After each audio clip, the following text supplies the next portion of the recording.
Hey friend, my wife Judy said to me, she said, that story that you tell, the one I'm about to tell you, is her favorite story. She said it's one of the best, if not the best stories from my business career of God's provision, of his miraculous provision that she's ever heard me share. And she said, the problem is, honey, she said, when you're asked to share it in a short form, like with Os Hillman, he asked me to tell that story in 5 minutes or less, which I did, approximately. I said if you play at a double speed, it makes the time limit. But she said it leaves out some very important details. She said, I like it better when you tell the full story. So I'm recording this video for you, the unedited, unscripted, true and full account of the day that will forever live in my memory as one of the greatest days of my life. It's a miracle story. It was the day that I, as a young copier salesman, age 24, almost 24, just before my 24th birthday, so I was still 23, made more individual copier sales to different businesses in one single day than anybody in all of recorded history, on planet Earth, in any country, and frankly, on any planet in our solar system has ever made in the history of time. Okay, it's a truly miraculous story, and I want to share it with you. Now, here's how it goes. It was August of 1939, 1979, I'm not that old. It was August 31st of 1979. And as I said, I was a young copier salesman. And in that business, this is what's important to understand. In that business, we had a monthly quota to make 4 sales a month. Now, we had very few selections, so that would always come up to pretty close to quota. It'd come up to about $22,000, something like that. And in a 3-month period, we're expected or asked or required as a quota to make 13 sales, or basically $66,000 worth of business. And so that was the quarterly quota that we had. Now, some of you know what a quota is. You've probably had to live with that in your sales careers at some time or other. But 15 to 20% of the sales team, and we had several branches throughout Western Canada, only 15 to 20% of the people would actually ever make their quota in a given 3-month period. So here we are entering into August. Now, August in 1979 was our year end, August 31st. We'd already done June and July, and it already had a pretty good 2 months. In fact, I'd already actually made my quota by the end of July. I'd already hit my $66,000, so I was like in great shape. And that meant when you hit the quota, you got a 3% bonus on all business written during the quarter. So it was an automatic $2,000 bonus, and in anything else you sold in that same quarter, you got an extra 3%, or which would be 30% higher commission rate. So it was fantastic, right? So our month end in July was, I don't remember the date, July 28th or something like that, whatever Friday was, the last Friday in July, which meant that we had a longer sales cycle in the month of August. We actually had 5 full weeks in the month of August that we could go and make our sales. So I was thinking, okay, this is my chance to really, this is the end of the year. There's a contest. Some of you guys have been in contests, you know what this is about. And we were in this contest, and I really wanted to do well. I mean, I remember I went to the church on the first day of the month, and I said, here's $1,000. Please give this to somebody in need. Just don't tell them where it came from. I mean, I was like covering every base I could think of. It's just what I did. I'm just telling you, I'm not saying you should do that or anything else. I'm just saying that's what I did. Like, just put everything, put it all on the line, so to speak. So I went ahead, and in my first week, you know, I went out and tried to make sales. Now, I had business that I didn't close in July that I thought, okay, I'll close next week, first week of August. Well, I went out, and after the first week, I hadn't made any sales. I was 0, and I thought, Lord, I thought some of these deals that didn't close in July were going to close right in the first week of August, and what's going on? He said, basically, don't worry about it. Actually, what he said was, trust me. I said, okay, I can trust you. You know why? Now, pay attention. This is so important. I said, there's still 4 weeks left. And that's how many weeks are in a typical month. 4 weeks. This is a 5-week month because of when our month ends were. So yeah, I said, I can still trust you, no problem.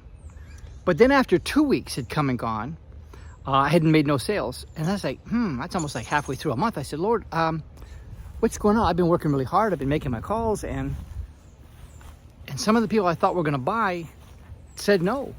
or they bought from a competitor, something like that. Like, what am I supposed to do here? And he said, trust me. I said, okay, I can trust you, because if you think about it, that's still like a half a month. In fact, it's even a longer half a month, because there's 3 weeks left. So after 3 weeks, after the third week is over, how many sales did I have? I had 0, no sales after 3 weeks. And I went to the Lord and I said, Lord, we're 3 weeks into this thing and I'm the only guy that doesn't have any sales. What am I supposed to do here? And he said, this is so important. Trust me. This is the theme of this video. This is very, very important to you, and it's still reverberating in my life to this day. So I thought, well, after 3 weeks, no sales, I still have 2 weeks left. And if you think about it, 2 weeks is like a half a month. And a lot of times, more of your business came in the last half of the month than the first half, so I still got a good chance of getting some business. The fourth week came and went, and I didn't have any sales. And I'm still like, Lord, what's going on here? Not only is he telling me to trust him, but worse than that, or to put it that way, but you know what I mean. Everything I thought I might have a chance at closing had disappeared. No more hot leads, no more warm leads, and I was actually cold calling. Now, I'm in the copy business. That's where you call on a business and try to find somebody who might be interested in one, and then they want to try yours and try somebody else's and 2 or 3 companies and get quotes and bids. It's usually a 30-day sales cycle. I'm cold calling on Monday and Tuesday and Wednesday and Thursday, and after 4 weeks and 4 days, I still had 0 sales. I was also on straight commission. I was facing a 0 month, and I was really uncomfortable. Have you ever been there? You ever been in that situation, like, okay, the month is coming to an end, and maybe you're counting on your commissions to make your bills, pay your mortgage, your car payment, whatever it is, feed your family, those kinds of things, and then it's not happening? You ever been there? I was there. And to make it worse, I was like, I didn't even know what to do. He just kept telling me to trust him, which, of course, I said, of course I trust you. But now we're down to Thursday night. And I'm at the office in the evening, maybe 8 o'clock at night, I don't know. And one of the salespeople there, he said, can I pray for you? And I said, sure. We put a chair in the middle of the room. He laid his hands on me and he prayed for me. I got to tell you, I have no idea what he said. But let me tell you what happened. Because what happened was the most dramatic thing that, it was unprecedented. It was not something that normally happened in my life. And there's a bit of a breeze blowing. I hope that doesn't mess up the sound too bad. Hopefully you can still hear this clearly. But what happened that night, when he laid his hands on me, I shut my eyes and he said whatever he said, but a vision. I describe it as a video clip, like a movie trailer, like that begins to play like an advertisement for a movie that you might have seen on TV or someplace. And you see the ad playing and it shows you the movie. Well, I had my eyes closed. I wasn't paying attention to what he said, because there was this movie that began to play in my head. And in the movie, now catch this, in the movie, I'm standing in a swimming pool in the shallow end, waist deep, with Jesus standing right beside me. And I'm watching this video and it's playing in my mind. And in the movie that's playing in my head, Jesus says to me, how would you like it if I baptized you, full immersion, right? Put you underwater, but in this case, I'll hold you underwater for 60 seconds and I will supernaturally enable you to breathe, to inhale while you're underwater. Would you like that? And I said, oh, Jesus, I would love that. I hate having to always come up for breath. It'd be nice to be able to stand there and all that. So I said, yeah, let's do it. Now, this is all in a movie. I'm watching the movie. I'm a spectator watching the movie that I'm in with Jesus. So in the movie, he baptizes me. He puts me underwater, holds me there for 60 seconds. After 60 seconds, he brings me up. When I came out of the water, I was sputtering. I was going, I did it. I held my breath. I didn't inhale. I didn't trust him. I was attempting to do the miraculous in my own strength. And I realized I'd been doing that for 4 weeks and 4 days. And what's worse is I didn't know what to do about it. Because I realized I'd only been saying I trust him, but I was putting all my marbles, all my bet, all my everything into my labors.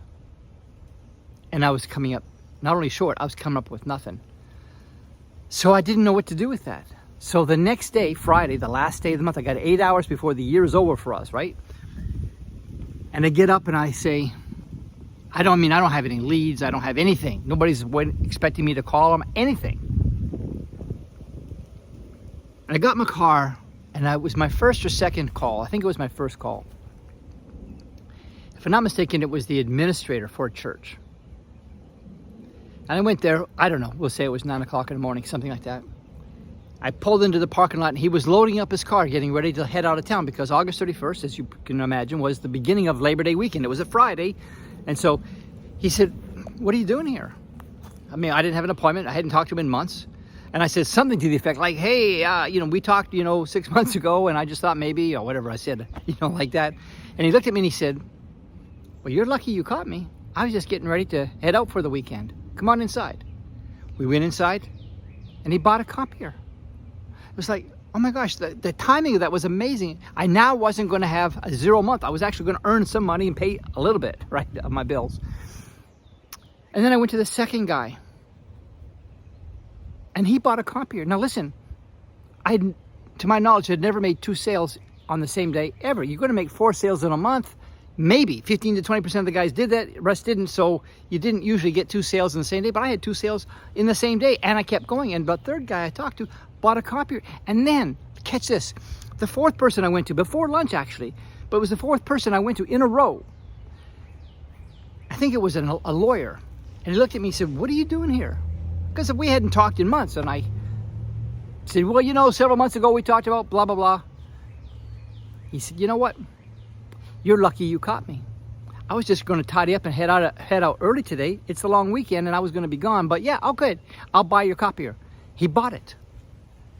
I'd made my quota for the month in those first 4 calls. But then the 5th person in a row bought a copier. And the 6th person bought a copier. And then the 7th person in a row bought a copier. Then the 8th person, which was, I didn't even get to call on them. It was the Royal Columbian Hospital. They were in my territory. And they called in a purchase order for a $7,975 copier at the time. It was my 8th sale of the day. I didn't even know it was even in their thinking. But then the 9th person in a row bought a copier, and the 10th person in a row bought a copier, and then the 11th person in a row bought a copier. Are you catching this? Everybody I'm talking to, not except for the waitress at lunch, bought a copier. Then the 12th person in a row bought a copier. Every single human being bought a copier. I got into the office with 12 orders, $56,000 worth of business, and there was a message on the message board from a company that said, hey, can you please mail me the brochure on your new reduction copier? I called the guy. He was working late on Labor Day weekend. Can you believe it? I said, no, I won't mail it. I'll bring it over. It took me 30 minutes to get to where he was. I came in. He took a look at it. And he bought $10,000. That gave me 13 sales in one day, $66,000 worth of business, which was 3 months quota that, like I say, 15 to 20% of the guys ever make in a quarter. Got it in one day with every single human being, as I said, except for the waitress at lunch, buying a copier. That, my friends, is stunning. Now, I have a question for you. Do you think for a minute it was because I finally learned to ask the magic closing question?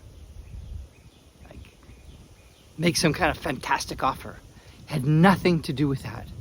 Has everything to do with what I've been talking about in my recent blogs about Apollos and about Paul who said, I planted, Apollos watered, but God gave the increase. This in my mind was just like when Simon Peter in Luke 5, Jesus comes across the scene and there they are, they've been fishing all night, caught nothing, and Jesus said, hey, let your boat go out into the deep and let your nets down for a draught, or the word there literally means for a haul, a big catch. And Peter says, we've been doing this all night. We hadn't caught anything. But nevertheless, at your word, I will. And so they go out in the deep, throws the net in, and they bring in so many fish, it almost sank two boats. So many fish that he said they began to sink, 2 boats full. And Peter said, depart from me, Lord. I'm unclean. I'm not worthy. I'm a sinner. He knew that it wasn't because he finally figured out which side of the boat to throw the net on. He knew it wasn't because they finally found the fishing hole where all the fish were. He knew that it was Jesus Christ. He knew that it was a miracle. Just like I know that that day when I went out and I was like the same thing, nevertheless, Lord, I'm just going to go out and trust you. I have no expectation now because I've pushed on I've done everything I know how to do humanly. I'm just going to go out and do what I do. Just like Paul planted, Apollos watered, but God gives the increase. And that day, God gave an increase. And I have to confess to you that that message of trusting him still reverberates and challenges me to this day to truly trust him. Yes, Peter, Simon as he is called in Luke 5, would never have caught the fish had he not gone back out in the deep and thrown the net in. There was still something for him to do. But it wasn't like Jesus said, hey, just try a little harder, boys. And maybe better luck next time. Try a different spot. You know, he gave them a command. He said, go out, let your net down for a catch, or what it literally is, for a haul of fish. H-A-U-L, a haul of fish. He was telling him what would happen. And Peter believed him. So I want you to think about that and say, where have I been thinking I've been trusting the Lord, but in truth, been 100% reliant on my own skills, my own talent, my own hard work, my own effort, my own personality, my own whatever. And say, you know what, Lord? Teach me to trust you completely because you are worthy. Well, friends, that's the longer version. I hope it blesses you. Thank you. And listen, if you like any of this stuff, like it, share it, put it everywhere you can. I'm wanting to encourage people how to walk in the marketplace, do very, very well in the marketplace, but not be all about you and your skills. It's about, you do learn skills. Skills are important and all those kinds of things are very valuable, but not to do it separate from the Lord. I still want to know how to trust him. I still want you to know how to do that, how to walk in that trust and in that favor with Jesus Christ, with his word, with the Father, with the Holy Spirit. So anyway, that's it. Got to run. God bless you all. See you in the next video. Bye-bye for now.